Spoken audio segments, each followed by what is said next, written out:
des denrées de première nécessité connaissent une hausse.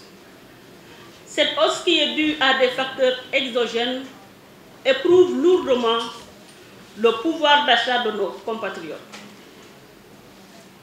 Conscient de cet état de fait, le gouvernement du Sénégal, dès le mois de janvier, a pris des mesures fortes visant à atténuer l'ampleur de la hausse des prix en réduisant les taxes qui pesaient sur certains produits de grande consommation. En dépit de ces efforts du gouvernement, la pandémie à Covid-19 continue de perturber les chaînes logistiques mondiales et l'approvisionnement correct des marchés. Ce qui a pour conséquence le renchérissement continu des prix des denrées de première nécessité.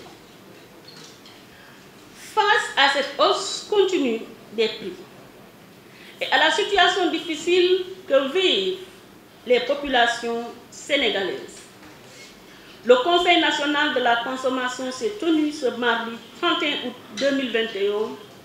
Cette rencontre a été l'occasion d'un échange fécond entre les membres autour de la hausse des prix et de la situation difficile que vivent les Sénégalais.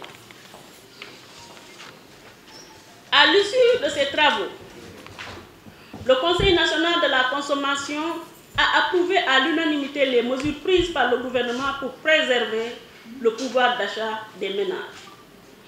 Dans le même ordre d'idée, le Conseil national propose au gouvernement les mesures complémentaires suivantes.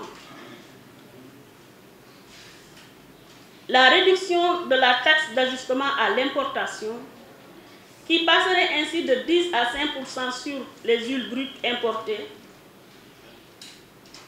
le maintien de la TVA à 0% sur le riz, la suspension des droits de douane sur le blé, l'application d'un taux de 0% de TVA sur la farine de blé, le rétablissement des stades de commerce, l'administration des prix des bidons de 20 litres d'huile, la mise en œuvre des mesures rendant obligatoire la déclaration des stocks, l'homologation des prix des matériaux de construction.